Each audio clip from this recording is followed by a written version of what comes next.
At the peak of the Roman Empire, the peace that reigned for 2 centuries was known as the Pax Romana. I promised to change the world if you voted for me. Here's where I deliver. My father, Vince Harley, fought in Vietnam before he became a comic book artist. My dad was a dreamer. Today is for him, for all the dreamers. This is not a hoax. This is not an imaginary story or an alternate reality. Meet the Pax Americana, warriors of peace, and their commander, Captain Adam. Look, up in the sky, where the 2 towers fell. Welcome to Deat and Potato Man Talk. I'm Deat, And Potato Man. and today we're going to talk about Pax Americana by Grant Morrison. Yeah.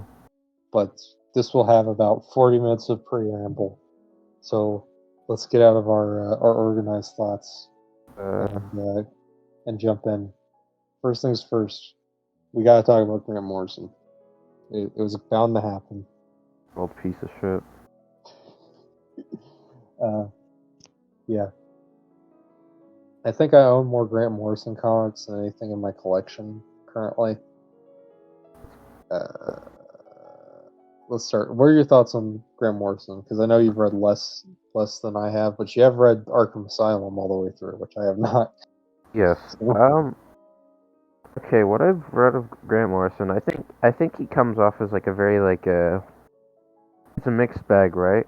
I like his Animal Man stuff. I actually we'll get into Pax Americana, but I'll start off the bat. Like I liked it a lot. mhm, The stuff he does with Batman, I don't like. yeah. I quite dislike. Uh, I read Batman R.I.P. recently. It's an okay book, but the entire time it felt like there's a quote from Garth Ennis that about uh, Dan DiDio, I think, asked him to write Superman, and the reason he asked him to write Superman is that he said whenever we get a writer to write Superman, he just falls back into his like inner child, loving Superman, and then it just becomes nonsense. And that's kind of what I feel about the Batman stuff I read, because there's some good ideas in it from Batman R.I.P., but the entire thing doesn't really gel together. I felt like that can be said for all the other Batman stuff I read from him, and sometimes him as a whole. But yeah, continue. made Joker gay. The Joker gay, right? That's fucked up. I think I think he- I don't have much to say because I'm not as familiar with Grant Morrison as you are. But Yeah, he's a crazy individual. he's crazy. Bald. Should I start off talking about his comics, or should I start talking about the crazy shit he believes first? I mean, how important is this crazy? I'd start off with his comics. Very. Start off with, Actually, and let's we'll get see. into his insanity, his lit So his insanity. comics. Outside of one panel in All Star Superman, I think that book is a masterpiece. I love All Star Superman. I think that's an amazing comic. Uh, and I think that's him at his highest. I think that's my 3 favorite things he's written are Pax Americana, All Star Superman, and Animal Man. We'll be talking about an issue of Animal Man shortly, but I love his Animal Man run. I've made it no secret. I forced you to read the Coyote Gospel, Uh, uh, but I think that's him at his strongest, which is interesting because he doesn't really acknowledge it much. He came back to Animal Man once for the series 52, and there are ideas from Animal Man that come back every once in a while, like in his book Superman Beyond, where the characters like Merry Man, who show up towards the end of Animal Man, appear, but it, he's really not really touched Animal Man that much, and it's let it sit as a stronger piece, I'd say. I haven't read any of his Doom Patrol stuff. I read Fleximentalo. That's a trip. There's 4 issues of schizophrenia. I like it. It's good. It's good. We'll talk about Fleximentalo when we talk about Doomsday Clock because Flex Mentallo is in Doomsday Clock briefly. Good heavens. There's actually a lot of Grant Morrison connections in Doomsday Clock. The more I read it, even kind of direct references to the Multiversity series, which Pax Americana is from. Multiversity is a good. I'll talk more about Multiversity when we get to Pax Americana, but that one's good. And I've read a couple other stuff here or there, but I like him a lot as a writer.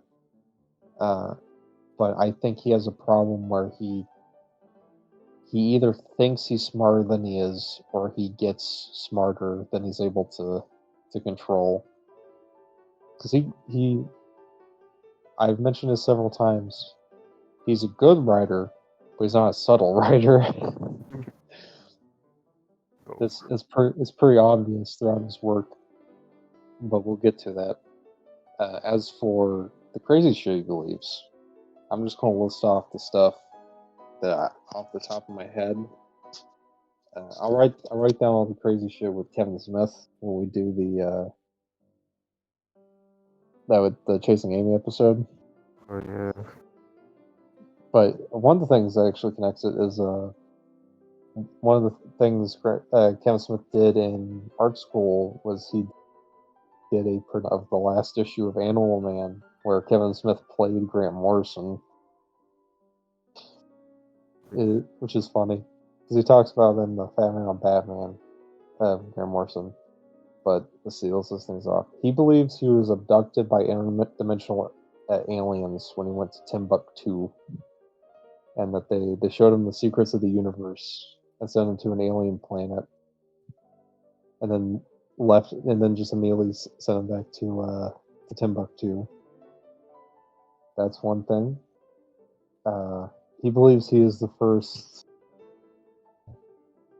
queer gendered person. Mm-hmm. Yes. He shit, I don't know where to start. He believes he met Superman.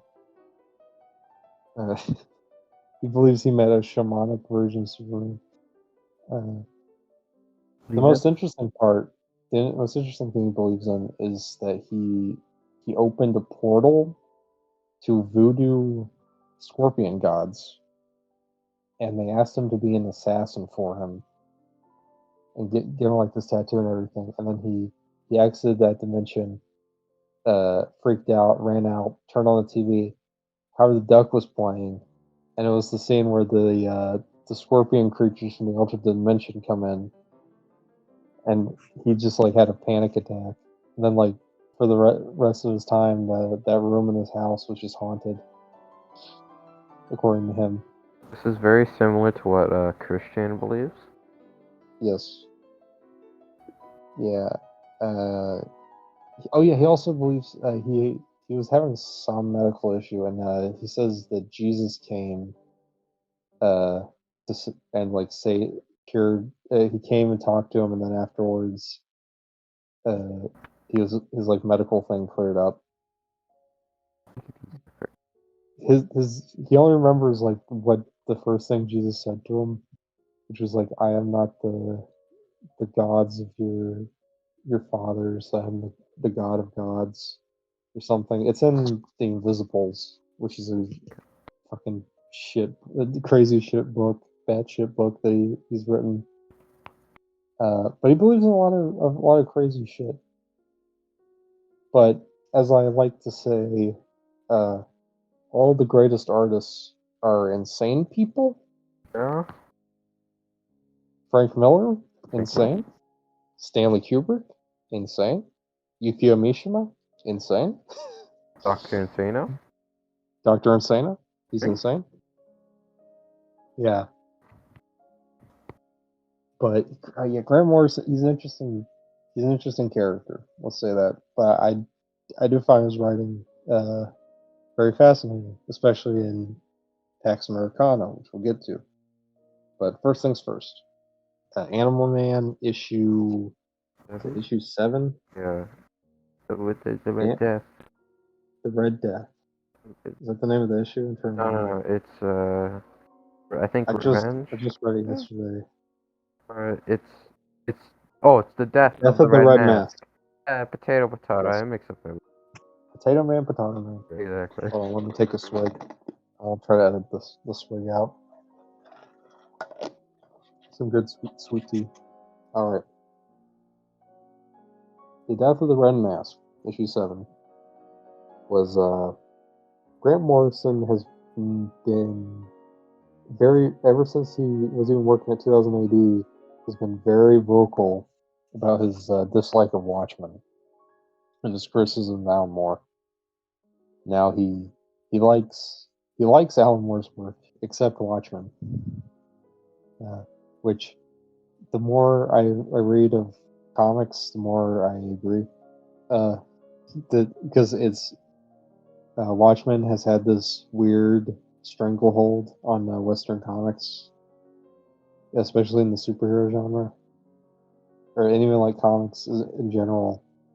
I think we talked about some the last time we were talking, but it's the most famous graphic novel, and everybody rips it off, and everybody sees it as like the one good. Their comics suck, but that's the good comic type of shit. I mean, it is a good comic. It's an amazing comic, but it's held this like stranglehold, especially with the 9-panel grid, which Grant Morrison's come back to time and time again to criticize. And Flex Mental Load opens with the 9-panel grid, basically being deconstructed before the page, and while Coyote Gospel opens with a 9-panel grid. Of course, the 9-panel grid was taken from Steve Ditko, but the point is it's become famous because of Watchmen, and it's very distinct. So when you see the 9-panel grid, because every time there's a 9-panel grid, it's the exact same size of the panels each time. But this comic opens with a 6-panel grid, completely silent, and it's blood. Here's blood. I'll bring up the comic. Whom's blood, Deat? It looks like blood, and then it's a zoom out similar to Watchmen, and it's the inside of the Red Mask. It looks very similar to the Red Hood from The Killing Joke. It's pretty on the nose. I'd like to say he's not a subtle writer. But Deat, who wrote the Killing Joke? Deat, no way. Alan Moore. Yeah, do you think there's some slight connection? Yeah, I will say this issue in particular has some pretty cool visuals. Yeah. Like the robots going around the city being destroyed. This took place during. This is the only time it's outside of Animal Man predicting 0 hour that Animal Man ties into an event. It ties into Domination, I think is the name of the event. Because that's what happens at the end is he gets like frozen midair and gets put in has to get involved with the event. But this comic is about Animal Man meeting an old villain called the Red Mask, who has a red hood, a red cape, and a red skull on his chest. He also has a yellow costume, a red and yellow costume, a red and yellow costume. Red. We keep coming back to this as the red and yellow. Red and... There might be that's another subtle jab. But what happens is he is about to kill himself. He's about to jump off of a building after he released a bunch of old robots, and it's suicide. And Animal Man's like, he's gonna dude, people just keep dying on me. So can you like stop? This is interesting because these 3 issues, Coyote Gospel, the Thanagarian issue, which is amazing. It's not tying to Watchmen, so we're not talking about it. And this one, they all involve characters dying, having their own stories, and then dying on Animal Man. It's his own little mini trilogy. But he drops is him over a skyscraper. And he like drops the mask and stuff. But he basically tells Animal Man that he was this. He has a very similar origin to Animal Man, which is has an alien encounter with a space rock that gives him superpowers. But his superpower is if he touches things, they die. Punch. One thing that does happen, first thing he does, touches his dog, kills it. That ties into the animal theme comics. But he's just a silly, he's just a silly guy. He's a silly criminal. He teamed up with a villain called the Rug, and he's beaten by Captain Triumph, a forgotten superhero. And he just had this life. I guess basically the idea of this is, with Watchmen, it was showing that these superheroes were kind of bad guys. But this is about like the supervillain who's just kind of a normal guy, and he was thrust into this role in the universe of being a villain just because he was forced to have this power, which kind of continues in the themes of the entire comic, and even like the Coyote Gospel a bit. Of just like you being taken from a normal life, a place of happiness, and being turned into basically a puppet in the society where you have to be a villain. And he keeps saying like he wishes he had the ability to fly so he could join the Justice Society or something. Yeah. He could. But he can't fly. He really can't. Oh. Yeah. Like, but what were you gonna say? Nothing. Yeah, I mean this opens with the 6-pound grids recurring in Animal Man. Several 6-pound grid pages. There's one specific page where it's when it's a 7-panel grid, but it's almost a 9-panel grid. It's just like the middle is cut out. But it's when he drops the mask and is standing above. But basically the idea is he's like, I'm gonna kill myself. Animal Man goes, hey, I'm gonna get help. And he's like, fuck it. I'm gonna do it. But he has this thing. He goes like, I can do it, I can fly. Oh. And then one of the most beautiful pages in any comic I've ever seen. It's the whole page of like white, and he's like laid out the cross position. Yes. Wait, just like very similar to Coyote, guess. The Coyote.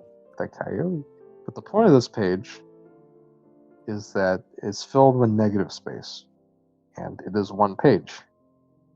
The idea behind this page is that he lingers on flying in air as long as the reader pays attention to that page. So he could be floating in air, flying for minutes, hours, or he could just immediately falls down to his death. It's completely up to the reader and whether he does fly or not. Of course, he can only fly for so long, and we get a pretty straightforward. It's literally just recreates the opening shot of Watchmen, except it zooms in. It is very interesting, very haunting for what is mostly a joke issue. It's a very lighthearted, jokey issue, and then it just has this moment that's just like, boom. Yeah, you're thrust into this position where you control this man's soul. You don't know whether he dies happy or not. He's just gone. It's a very interesting issue, and of course, it ends with Animal Man suspended in air, too, as he gets thrust back into the domination, or is it invasion? It's called invasion, and where he's put into the invasion. It's called In Invasion, they fight the Dominators. That's why I'm confused. That's what it's supposed to be? Okay. I thought, Yeah. when I read the comic, I thought, like, his, like, face expression was like he just realized he let that man, like, die. Yeah. You can kind of interpret it both because it's fly carefully. like, Is that fly here? that's like, Give me a. I guess Yeah. that would have made it more like, that's like a bit more comical, I guess, if you think about it that way, but I don't know. It's an interesting issue. I wouldn't say it's as good as Chaotic Gospel, but this was really the first time Grant Morrison attempted to criticize Watchmen in comic book form, which is why it's important to this discussion. Do you have anything more to say about the Ant-Man issue before I get into the Pax Americana? Not necessarily.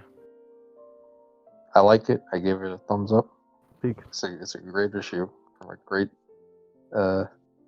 series. thumbs up. Now, years later, Morrison was given this project. It was a sequel to his comic Final Crisis that was called Multiversity, where each issue explores a different universe and basically these little one-shots. Well, not little, they're 48-page one-shots. So one explores just the universe that's just Captain Marvel. The other, the Nazi universe. One is the universe where it's all the DC characters' kids, and Superman's just like found a way to achieve world peace, and so all these superheroes just have nothing to do. It's a fun series. It's a fun series, but one comic stands out, which was this Pax Americana. Pax by Sin and no, That's based on the comic. yeah, what Bison wanted to do. That's what the comic's called, right? Yeah, it's based off what M. Bison wanted to do with Shadow Blue. Exactly. The classic film Street Fighter. Let's talk about Street Fighter. What a great movie. Okay, no, we can talk that on another day. We could talk with Grant because he watched the movie, right? Yeah, we can talk to Grant about it. Grant Morrison. Grant Morrison. But no, so even more preamble. The original pitch for Watchmen was DC had just acquired the Charlton characters. Charlton characters included Ed Cord and Dan Garrett Blue Beetles, The Question, Sergeant Sage, Judo Master, Nightshade, Captain Atom, and Peacemaker. I think that's all the characters. It was about maybe I'm wrong. It wasn't like Yellow Jacket or whatever. I don't know if Yellow Jacket was invented for this comic or not. He might have been a pre-existing character. I should have checked. But DC acquired those characters. They were used in Crisis on Infinite Earths, or at least Blue Beetle was. Yellow Jacket came from Charlton Comics. Oh, it did? Okay. That makes his appearance a bit more impactful. Pretty much all the characters in Pax Americana are from Charlton Comics. Even the fact that it kind of expects you to even know who these characters are to understand it, but we'll get to it. So, Al Moore and Brian Gibbons had the idea of Watchmen, but it was with these characters. Question was Rorschach was supposed to be the Question. Blue Beetles or Night Owls were supposed to be the Blue Beetles. Sally Jupiter, Nightshade, Captain Atom, Dr. Manhattan, Peacemaker, the Comedian, Peter Cannon, Thunderbolt, Ozymandias. DC editor was like, "We just bought these characters. You would ruin them forever if we let you do this." So they came up with their own versions, and it paid off. in my opinion, with Watchmen that they've made these analogs, because they become a bit more than just the Charlton characters. Dr. Manhattan isn't just Captain Atom; he's also kind of Superman. Rorschach isn't just the Question; he's also Mr. A and kind of Batman, Dick Tracy too, just like the detective idea. Comedian isn't just Peacemaker; he's Captain America and even kind of the Joker. Like, it paid off. That's my opinion. But Grant Morrison always had this thing, this problem with Watchmen. So when he did Multiversity, he had this pitch, which was to do a Watchmen-style story with the original Charlton characters. Bring back Dr. Manhattan, or bring him back as Captain Atom. The Dr. Manhattan analog Captain Atom had also been in Superman Beyond. So he's returning to a lot of stuff from Final Crisis, is the point. Now, it is very dense to talk about this comic because it is not told straightforward at all. So, what would be the best way? Just talk about the comic as we go, or just lay out this is what the storyline is, and just go from there? Because I have like the straightforward storyline written down. Do that. I don't have big enough brain to do that. So the kickoff of the story is that the president gets assassinated by Peacemaker.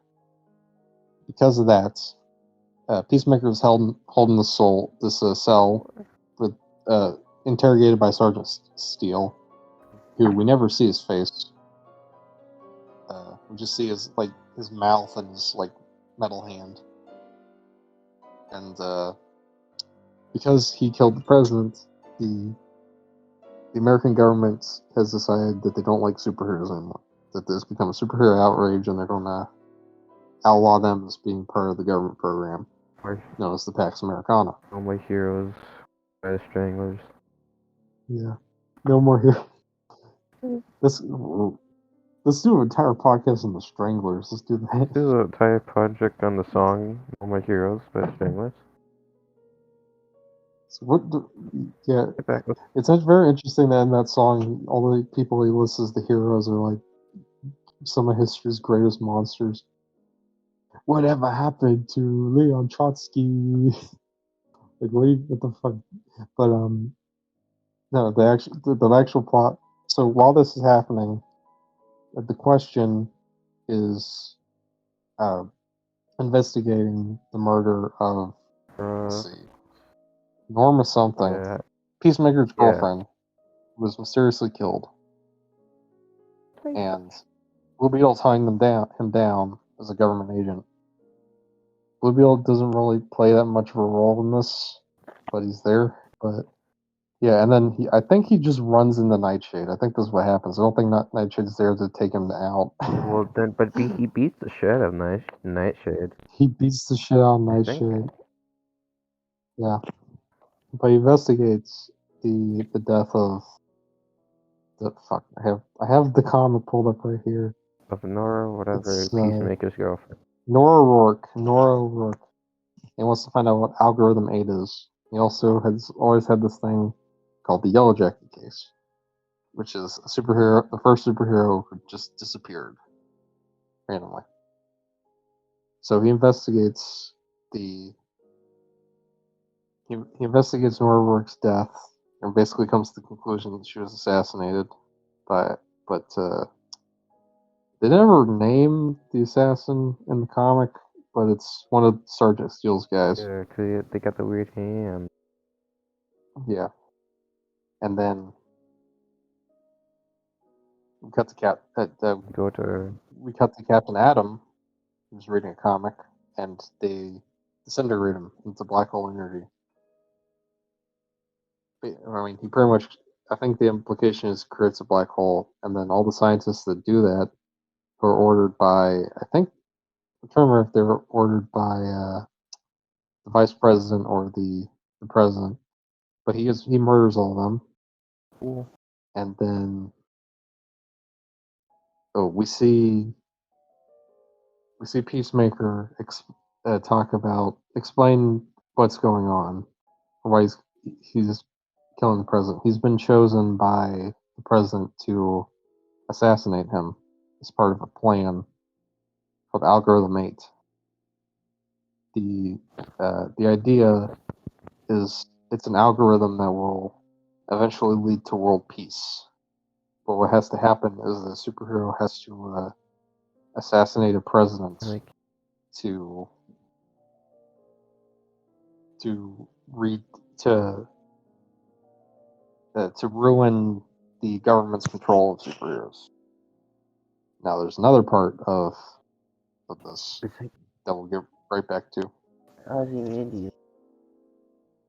He's okay. So they didn't have the rights to appear canon Wait. because they turned back to the estate. So pretty much the president in this is supposed to be Ozymandias. Okay.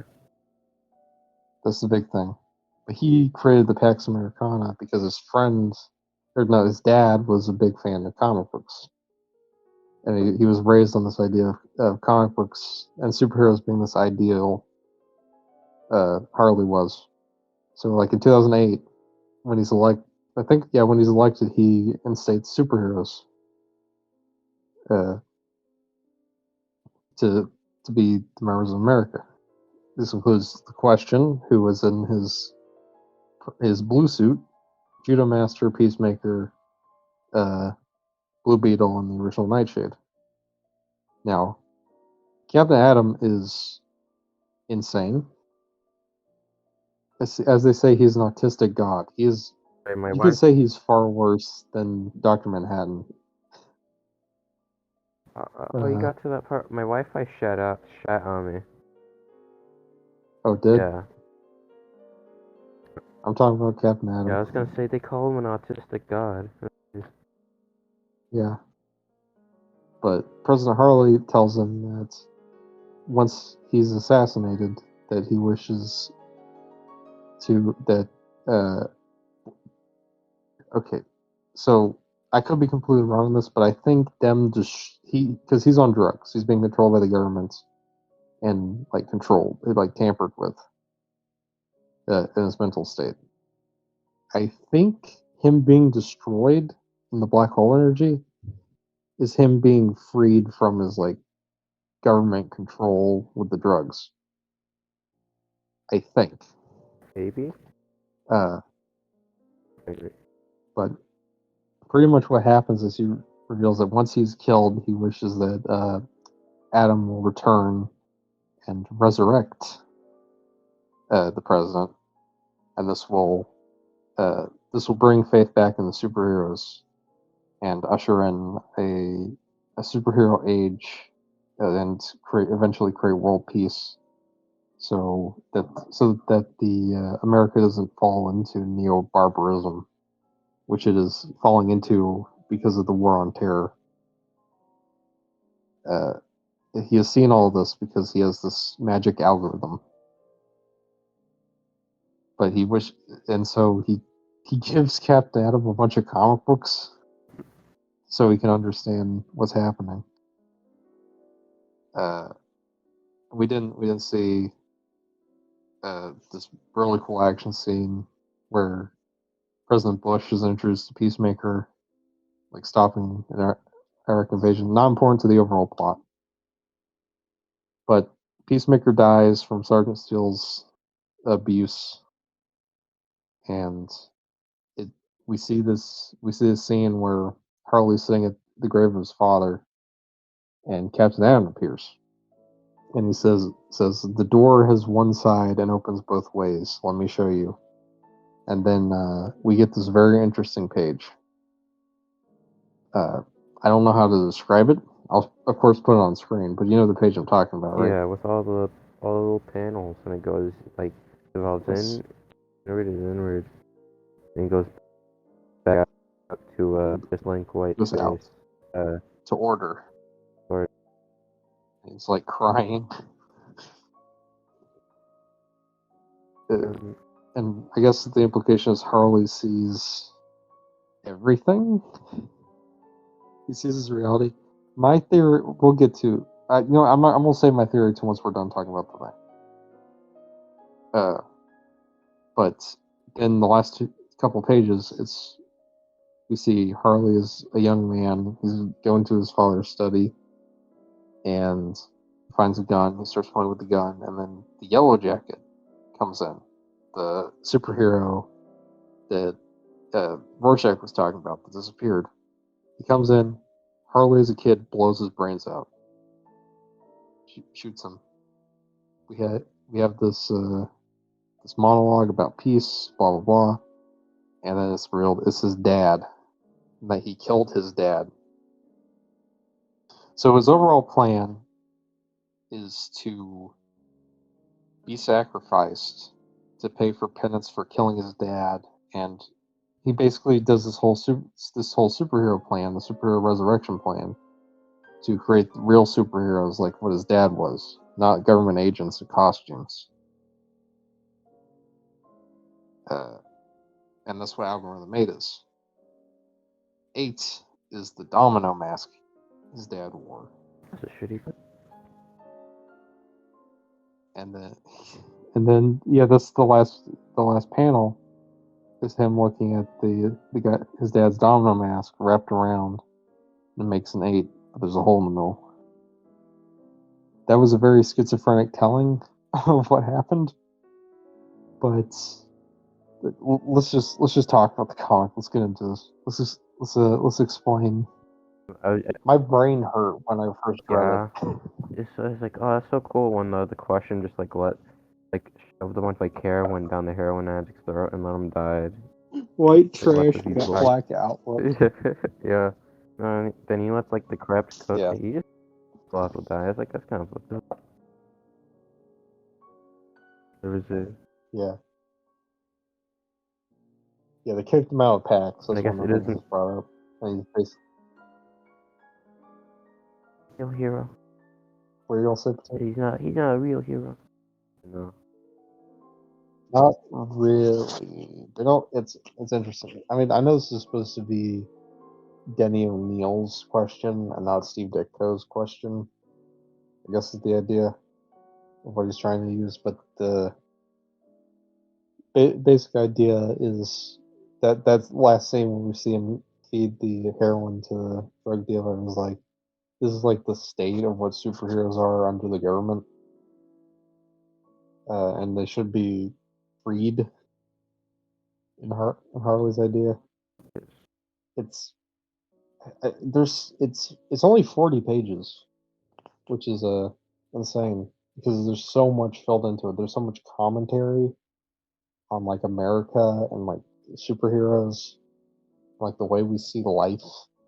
There's a part where there's a dog comes over to Captain Atom, and he just he rips it apart Kills it. and dissects it. He brings it back. It's like I killed the dog. Isn't this right? Which he's like, I thought once I deconstructed parts, I'd know how to lift the whole, but it's just the parts. I can't lift the parts. It's pretty much, you get the, it's not subtle. It's critique on deconstructionism. But what is subtle is him bringing back dog. It's like, that's not the same. I'll save my thing for later. I don't know how to talk about it. There's so much to talk about. Like there's, I don't know, the beginning. Let's talk about the beginning. Most stunning opening to a comic I think I've ever read. The 8th panel. Completely silent. 8-panel grid, not 9-panel. It's supposed to be 8 panels, and it opens with 3 completely silent pages, playing in reverse of the president getting shot. And it's beautiful. The art in this comic is amazing. It's such an interesting opening because you have the peace flag like burning, That's kind of creating an 8. We have this rewind. He's wearing a ring that has the 8 on it. Infinity sign. Like you see his face reconstructed, and it's like it looks so gory, so detailed. And we zoom out and we see the Peacemaker, who got out of a hot air balloon, I guess, to kill him. So cool. That's a bit wild. But yeah, what do you think of the art? I think it looks fucking amazing. I think I like a... Frank Wiley is a master. Yeah. The first 2 pages, like, yeah, damn. It's like really gory. There's so much impressive art. Like, there's, I don't even know how to describe it. It's like a 32 panel page where it's a double spread of all these little panels telling the like 3 points in time of this location. The question is Nora Rourke being killed, her arguing with Peacemaker, and the question going through the killing, investigating it. It's such an insane layout. Yeah. There's this. It's told completely out of order. The book's completely told out of order. There's this theme of going back, reverse and forward, this deconstruction and reconstruction over and over again. I think my favorite piece of art is it's the page. It's that one page. That one page. I can't fault that one page, but also just the shot, the panel of the Peacemaker floating in the air with the hot air balloon with the rifle. That's cool. That's just like burned into my brain. But there's lots of playing with the layout. Like there's one page that's Nightshade arguing with the vice president. Oh yeah. He's the bad guy. He's the villain. Bad guy. Of the piece. The bad guy. But in the scene, it goes right, down, left, down, right, basically creating a 8 with your eyes. Like fucking die. It enforces this the 8 theme over and over again in this like looping thing. The infinity, pretty much. It look a lot of this comic just looks cool. I'm gonna be honest. It's very interesting. Should we keep talking about the comic, or should I just talk about the elephant in the room? The elephant in the room. I mean, do you have any? What the comic's really about? Well, as son, do you think we have still more to talk about, or should we get to it? We have a lot to talk about, but it would require having to bring up the real elephant in the room. Bring it up. This is a deconstruction of Watchmen, of course, but it's not just a deconstruction of Watchmen. So it's about the concept of the president of America and the presidency, and basically asks the question of, is the president just as much of a made-up idea as Superman? This is a theme touched on this is the most subtle thing in the book, though it's pretty obvious throughout. So there is a scene where terrorists take siege of the White House, and Peacemaker comes. It's the Bush era, and Peacemaker comes to save them. And Harley has this whole monologue to Bush about this is the age of the superhero. Basically, your world has come to an end. We've created the superhero. So throughout the book, they keep saying Harley's like the best president ever. He's the coolest. He's the greatest president ever. It's very similar to a comic called Prez, which was a DC comic. Right. And And one Neil Gaiman did a story called, is it called like Golden Child? Is that the name of the issue? I was saying, yeah, I know, with Boss Smiley and the Golden Child. With the Golden president. Child. Yeah. Yeah. So, yeah. So he's this perfect president pretty much, but he has this like great guilt over the killing his father and bringing superheroes as government agents and shit. So there's this idea of like, okay, the opening is very much it's very much a reference to the JFK assassination, very obviously. It doesn't hide it. So there's always been this thing where it's like there is no such thing as a perfect president type of thing. Like, okay, I don't know how to tackle this in the most easiest way. Potato Man, are you following me here? Yeah. Okay, so it's pretty common knowledge. Well, not to everybody, but like Abraham Lincoln wasn't the best guy. Let's take Abraham Lincoln as an example. I mean, he did a lot of bad stuff. He did a little genocide here and there. He did a little fascism every once in a while. Protected states in the Union that had slavery, and like it's all like stuff. But we still treat him. The average American still treats him as like he was the perfect president. None of that stuff ever happened.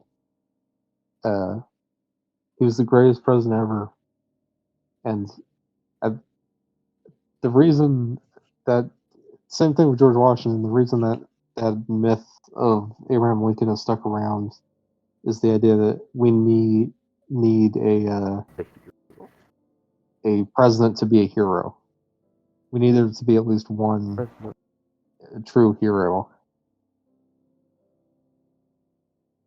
You follow me on this? Here we go. So pretty much all the. You okay there, Here we Potato? get Richard Nixon out. No way. Yeah, we got Richard Nixon. No perfect president. This is Big intrigue. This is very much a post 9/11 comic. He rebuilds the Twin Towers. It's a chilling scene. It's one of my favorite scenes when he gives the speech and he's just like he reconstructs the towers. So Harley's kind of the ideal perfect president, the hero. But none of the superheroes in this are like they're all still like complex. They're all like government agents. Nightshade doesn't really do much. Captain Adams is gone. He's like gone mentally. He turned a bunch of people into statues. He's an artist. Yeah. And so his idea is to make the American dream of the hero become a reality, even if artificially. Because the thing is, we like Watchmen. We don't see if his plan works. We can assume it works because Captain Adam appears at the end. But we don't know if his plan of saving the world, as Peacemaker says, really works. This is juggling around a lot of themes. I think the way it's handling this is because like, I mean, Grant Morrison's not American, but he's had this obsession with American pop culture, like the superhero. America invented the superhero. America invented the president. Yeah, is the president as much an idea? Like we can deconstruct the fact that like George Washington wasn't the nicest guy. This is gonna come back. Just wait. Follow me on this. we can deconstruct the idea of the presidency and the superhero all we want. It doesn't get us anywhere really, except unless we learn from it. Is kind of the message by the end, before we get to the Harley flashbacks, is like, I mean, we don't see them become real superheroes. We don't see if Harley's redeemed. But we have a sense of hope about it. Just because there isn't a Superman, just because there isn't the perfect president, doesn't mean there can't be. Doesn't mean the ideal world doesn't have to exist. And that's kind of what Harley's doing. Is he is using Algorithm 8 to make utopia. We have to accept that utopia doesn't exist. But that doesn't mean we can't achieve it. You can't try. That's kind of what the comic is about. Now we got way off track, but that's why I think Grant Morrison's trying to get at with this comic. Once you unpeel all the layers and layers of just nonsense. Yeah. Lot of piece of shit. Yeah. I mean, that's how I interpret the book, at least, because there's a lot of ways to interpret the book. You could take all the shit I've just said and look at it more nihilistically, since we could just like, oh, his plan fails. America isn't saved. It just continues to be this like police state. Or you can have the hope of that it does work. It's like the ending of Watchmen. Okay. It's in your hands. Yeah. Yes. Shit. I have some more things to say, but before I mention anything, Yep. What'd you say, Potato? It's in our hands. Like issue 7 of an Animal Man with a red mask. Yeah, no, but it's just like that. There was a. The reader is given the power. And you mentioned one other thing. I forgot what, but it was like, oh, that's just like chapter 7, the thing 7 of Animal. I forgot what. I'll probably remember it later. Him flying. It's in your control. Or he flies. Yeah, I know that a later date. But yeah, no.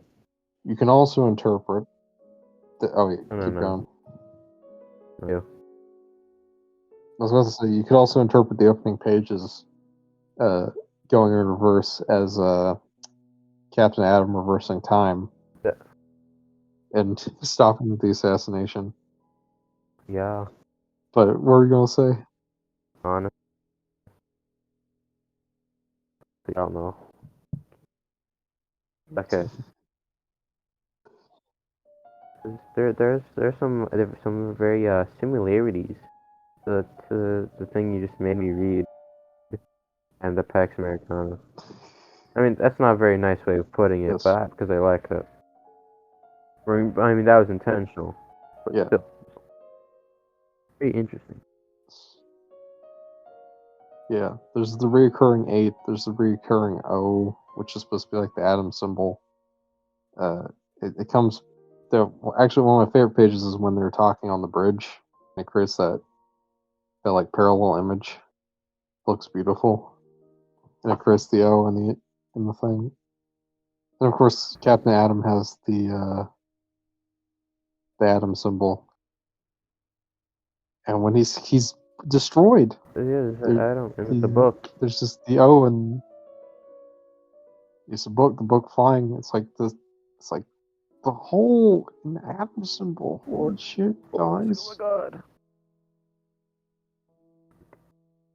my god!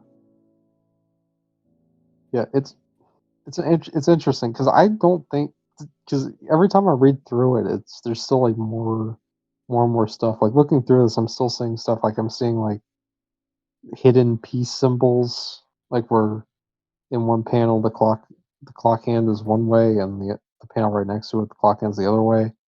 Basically creating the divider, creating a peace symbol, the recurring O image. Now, this is a bit of a stretch, but the page, as we say, which is a very impressive piece of art. You can hang that thing up in a gallery where his life is deconstructed and is reconstructed. And he sees the world clearly, and that's where he gets algorithm made.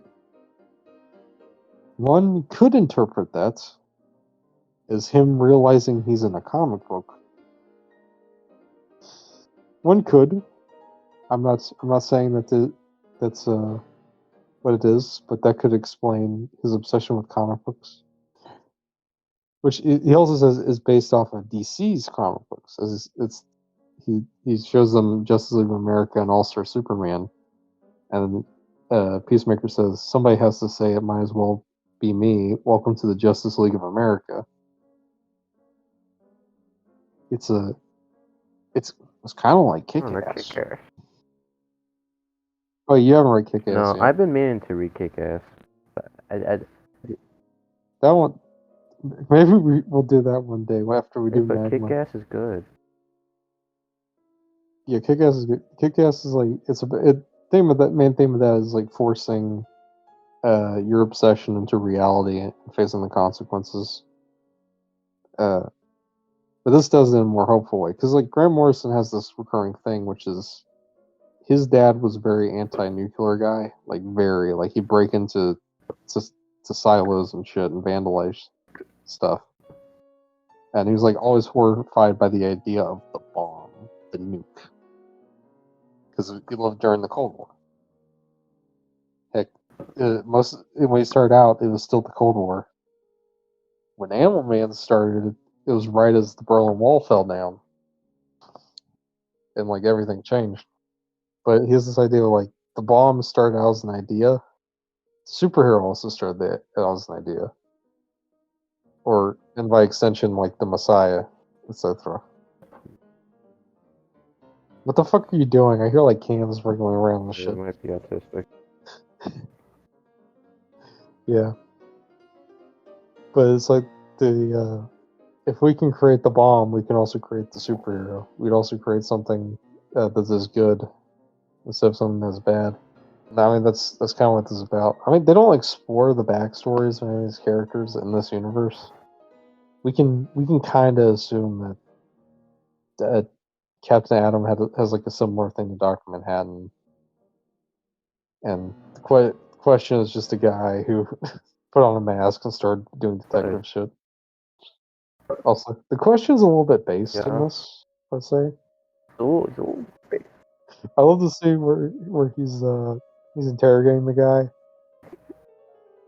and he just explains his entire philosophy, and the guy just yells, "This is why they kicked you out of Pax." Buddy. And like his belief system is so convoluted, which is an actual belief system. It's like pseudoscience, sociological bullshit, but like the 8-color spectrum thing, that's like a real thing. But the question's body covers up the text because it's so fucking stupid. It's like, I'll let her know. It's like, oh god, what kind of man would do this to a human being? I have a mother. I'll let you know her son died yellow. As for me, I'm a registered card-carrying superhero. I don't save bad guys. But that's kind of the thing is like he's supposed to more or less represent the very much critique of Denny O'Neil, almost, where he took a lot of the characters, but Alan Moore is like he's the worst guy. He's like kind of sadistic and like just destroys hope. He destroys the hope of the superhero a bit. He's supposed to be the Alan Moore stand-in kind of, which is kind of Alan Moore stand-ins are a recurring thing in Morrison's work. But take for example, he brings up the fact that he built the flying beetle thing, and then he's like, you could have You could have given that money to the poor. You could have bankrolled homeless shelters. And as he's saying this, he's murdering a man. Yeah. I need to write something badass and ironic on my question card. Yeah. It's like white powder, black market. No, it's like white trash, black. And yeah, that's what he says, and then he writes down white trash, black outlook. Which, like, he has a black outlook. Beige? None of the characters really do have positive outlook except Captain Atom. Take, for example, when we see Captain Atom in the reactor as he's about to be destroyed, talking about the comics, which again, he says that he can control the way the story goes. By the way, he reads it. You can flip to the ending and then the beginning. Like, take for example, the ending of this book is technically the beginning of the story. The story's linear, but I can flip through the pages in any order, in any direction, forward in time, the conclusion, back to the opening scene. The characters remain unaware of my scrutiny, but their thoughts are transparent, weightless, and low clouds. This is how a two-dimensional continuum looks to you. Imagine your 3D world appears to me. Your back pages and your future continuities. I know your origins, the secret identities that you hide from even your loved ones. I can read your thought balloons. I know what you're planning. I mean, again, it's not subtle, but it's interesting stuff because he does know what's going on. But if you take him here, he's way more like in control and almost hopeful a bit about the situation compared to just the destroyed person that he is in the garden scenes. Yeah. I really like how, again, I love how everything's drawn, and Nathan Fairbairn's colors are amazing. I think if it wasn't for the coloring, we don't talk about colors or inkers at all when it comes to talking about comics, but they are an important factor. I think Frank Wiley does all his own inking, but the colors are very distinct in this. They all stand out in a very interesting way. Very similar to Watchmen. Okay. As I say, Watchmen isn't the same without the colors. Oh. A lot of again, the colors do come back with the Question's whole stupid bullshit about the color spectrum. As they grow, societies like individuals pass throughout identical stages of development. I'm not going to read all of that. That's dumb. It breaks down into an 8-stage coding system, where the first level is beige, responding in next comes purple, equivalent to a magic thinking at the stage of a witch hunter gatherer. Some societies, red is power political, gangs, blah blah blah blah. This is why they kicked you out of Pax. Wizard Society a pluralistic green, right? But yellow comes next. Yellow, integral plural. A Turkish society would run on holistic synergistic sample. Okay, that one is actually important because a holistic system is kind of part of the whole thing with the algorithm. Is that one thing affects the other? Turquoise. Look, everything ties together. Everything ties together in this comic. Whom is turquoise? One thing affects the other. Whom is turquoise? You could say that. Oh, you could say that a turquoise society is what Harley is trying to create. No, the character who seems he's not turquoise. He's kind of turquoise. The Captain Atom looks turquoise. He's light blue. Isn't kind of yes. Oh my gosh! Seriously, this is how you know. It's very interesting. This book. The reason I want to talk about why we've been schizophrenically ranting about it is like still and why it needs its own episode just on its own. It's like everything. There's so much layers to it. Almost too much because you can barely understand this on the first read. Holy hell! Let's look at the page let's look at the page where Peacemaker dies, Sure. which is one of my favorite pages. I mean, each page is a fucking work of art, but it's very similar. It's got he's got a black and white spiral behind him. It's very similar to the ending of a comic we talked about before on the first episode, Deat and Potato Man Talks. Yeah. The hard goodbye. Oh, yeah. So because he dies very similar to how Marv dies. He even kind of looks like him. There aren't really that many Frank Miller references in this. You can probably interpret a couple, but I think that's very much supposed to be intentional. To uh, the Dark Age. He's criticizing the Dark Age of comics, kind of. With Denny O'Neil, Alan Moore, Frank Miller. Now, as I like to say, the '80s were the peak of comics, of American comics as a medium. Hell, I won't say comics as a medium because you had like Akira and Dragon Ball and JoJo were still starting. Then heavy metal was still going strong. So even around the world, the '80s were the peak of the medium. But that's also where the deconstruction came in. Actually, okay, this very specific page where he where Peacemaker dies and Steel's staying in front of him. He looks like Marv.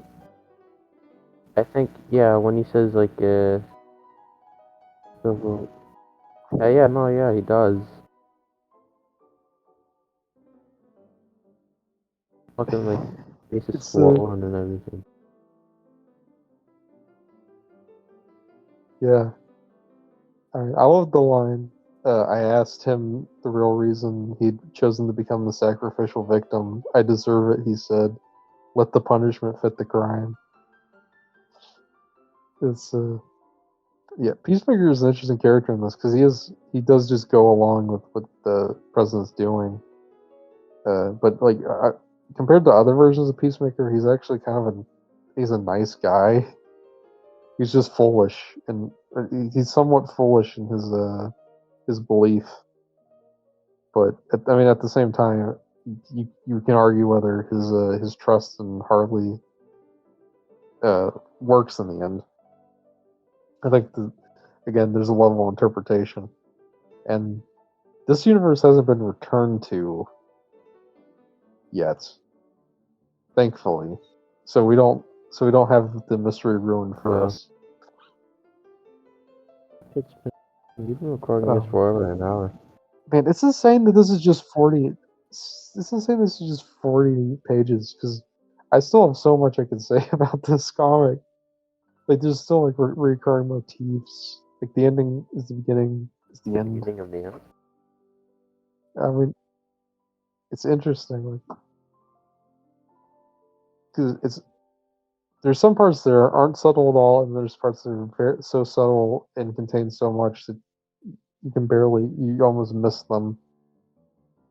Yeah, like they couldn't use Peter Cannon, so the Harley is the Ozymandias. Blue Beetle is the Night Owl, and it's I don't know, it's fascinating. I just feel like I'm going in circles on this. Like the book, it loops. Because if you look at the last panel, it's like the first panel with the flag burning. It's not a Gone Infinity all over again. Are we gonna talk about that eventually? King Gizzard. We listen to like all the Magma lore, then we go and chain to fucking get the King Gizzard lore. That'd be King Gizzard's like the mainstream version of Magma. I mean, we'll talk about. King Gizzard hasn't. No, if we talk about Magma, we're gonna have to strictly talk about Magma. That's like the whole like. Yeah, this is why I didn't want to throw. This is why I didn't want to throw any other. Because I was thinking about throwing another comic book series into this discussion. It's like we just went on for an hour just about this one book, or I went on for an hour. I'm a bit. I'm a I bit went sick, on but for. okay. Oh my god! Yeah, we're over an This hour. is our Shit. longest episode. This is the longest episode. Shit. I don't The mind. longest episode. For a 40 page comic Because the book. second longest episode was about Sin City, which is a whole series, mind you. Yes. Yeah, I think that this is an impressive feat as Grant Morrison as a writer, just to make something like this, something that I can return to over and over again and still find more stuff. I bought the let's see if I have it right here. I can't see shit. I just got up, so if anybody can hear footsteps, this is me. I got Multiversity, yeah, right here. I bought the hardcover just so I could have Pax Americana. And it's fascinating to look through. And like the series is good as a whole. Multiversity is good, but this one issue stands out as just being incredible. Morrison may not always create the best comic. He may tread circles Like, sometimes. like He's got more than one book where the main character is this grizzled guy, but he has an imaginary friend that follows him around. He did that in his Batman run with Batlight, and he did that with Happy, and I think he did it with like one other book. But like this one it just stands out. I'd say it's like one of the best comics DC's released in the last decade. yeah. Yeah, I don't know. I don't know how to talk about it anymore because I can still think of things that shut up to me, but I don't. I want to shut up so we can finish the podcast. Yeah, because I got all this shit. you gotta edit it, man. That's it. That's going up on your channel. Yeah. Yeah. Should the title of this be who deconstructs the deconstructions? Yeah. Entertainment talk. It's really. Oh, are you saying this is a deconstruction on deconstruction? It's a deconstruction on That's fucked up. deconstructions and the proper. We can't just. But the real answer is we can't just deconstruct things. You can deconstruct things and create something good, but the only way to create something good is to reconstruct it. We can deconstruct America, but we have to make it great again. We have to make Grant Morrison in the end is saying, "Let's make America great again." That's so true. Make Grant Morrison great again. That's the message of the book. I want to see like Donald Trump talking about Pax Americana. I was reading Pax speech. Americana. I said, It's reading Grant Morrison, great great writer, writer, great great writer. writer. I was reading Pax Americana. So I think we should think start we having should start- superheroes. That'd be so cool if we did that. I'm If Donald Trump is like, yeah, which will he do first? Will he decide to just create superheroes, or will he go to war with Israel? I hope he creates superheroes first. We need him to go to war. I always thought it'd be funny if we just said fuck it and we just started investing in making Yeah, Gundams. I want to be a government mandated the question. Okay. I want to be the That would be question. a question. I want to be Peacemaker. I start making superheroes. I call dibs on being like the detective, like the hard ass detective guy. That's cool as fuck. I will say, unlike Watchmen, the question this at least is a good detective. It is funny. Rorschach's a terrible detective. That's kind of the joke. Yeah. What the fucking playing Plinko machines? What the hell was that? Oh. I just heard a I plink. just have random metal objects in my. Okay. We have metal objects. Yes. Yes. I have more notes about Pax Americana, but If we're I'm trying to not wrap gonna. I'm not gonna keep talking. another Deat, right? I'm gonna shut up. You have more notes, right? How about this? We go through a lightning round, and we wrap this up. Okay. Okay. Lightning round. One, Lightning 2, round. Notes. 3. Go. Blue Beetle. Blue Beetle's logo is divided by the border. Many of the characters are divided. They're a part of the government, or have shots where they're divided by the borders of the comic. Sarge Steele's you never see Sarge Steele's face, yet he is basically the main villain of the comic. There are the Peacemaker when Peacemaker fights the Taliban. There's just a really cool action scene. I don't know. It's 8 pages of him going through all the Taliban and then not killing them. George Bush looks funny. Drawn by Frank Quitely. That's real. Real George Bush. It's real. Real George Bush. Did President Harley at the end? Is it implying that President Harley was visiting his dad's grave, or was he just sitting there for 4 seasons until Dr. Manhattan showed him how the universe worked? Yeah, and last but not least, how good of a shot is that kid if he was just shot him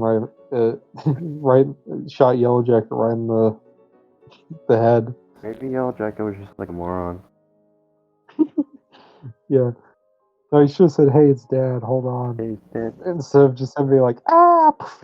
I mean, to be fair, he said, "Hey, kid, I forgot my keys." So I guess the real last but not least is like Kick-Ass. He loves Yellow Jacket loves superheroes as a comic book artist, so he decides to become one, thus creating and inspiring Dan Garrett and creating the superhero. oh, Of course, the idea is Yellow Jacket was the real superhero. He wasn't doing it for any government incentive or anything. He was doing it because he wanted to help people. That's the real message. Okay, that's enough. I'm gonna shut the fuck up. wait, that's the outro. I like the outro. Let's get to the outro. Okay, outro. final thoughts. Final thoughts. Potato. I think it's. What do you think? I think it's a very good comic. My brain still kind of hurts though. Yes, mine does too. I would give it a 10 out of 10 if I could even give it the concept of what a 10 is. I give it an infinity out of 10. I give it an infinity out of 10 because I can't fucking judge this shit. I actually give it an 8 out of 10, guys. It's like I give it an 8 out of 8. 8 out of 8. It's like the An 8 out of 8. Like the question. like I give it a turquoise. I'd give it a yellow. You die yellow. A yellow. As stupid as this is, at least it's not a singing. Since he wasn't made for you. Fucking 20 times in one podcast. You sang it once in this podcast. That's kind of fucked up. Once. Let's sing it 8 times until we end. Well, we have to sing it 7. No, let's stop. Let's stop. that. Let's stop this. No. Okay. Love the comic. Love the comic. No. And Graham Morrison says, "Make America Great Again." We should make Donald Trump read Pax Americana so he can get some ideas. Mr. Trump. I'm gonna mail Donald Trump when he goes to prison. I'm gonna mail him Pax Americana. Yeah. Like, "Hey, Mr. Trump, I think you'd love this." It's like this is. That's what we should do. Yeah, we should give him some ideas. You should totally do that. I want him to create superheroes. Fucking Joe Rogan should just imagine how funny Donald Trump being on Joe Rogan will be. That'd be hilarious. Okay. That's gonna be our final words. Stop. That should be This is gonna be our final words. You want to hear more conversation like this? Listen to the Potato Man Podcast. No, I'm just kidding. I'm not. Oh yeah. I'm not gonna before promote. I actually stop. I'm not gonna. No, let's not promote the Better podcast on this phone. We gotta bring up Doomsday Clock. Yeah. Have you read any Doomsday Clock? I have. In preparation? Yes. So next episode, other than the Grant Chasing Amy one, should be Doomsday Clock? It should be Doomsday Clock, which that one, if I went on a rant over 40 pages, imagine the rant over 400 pages I will go through when we talk about Doomsday Gonna be- Clock. So We'll be here for 3 hours. that's why I wanted to do this before we did anything else, because Doomsday Clock is going to be that's going to be a long rant. That is a much subtler deconstruction of Watchmen than this is, but let's end it here. I've been Deat. I've been Potato Man. Thanks for listening, and go out and get yourself a copy of Multiversity and read Pax Americana. Okay. Just go do that. Nothing's stopping you. Adios.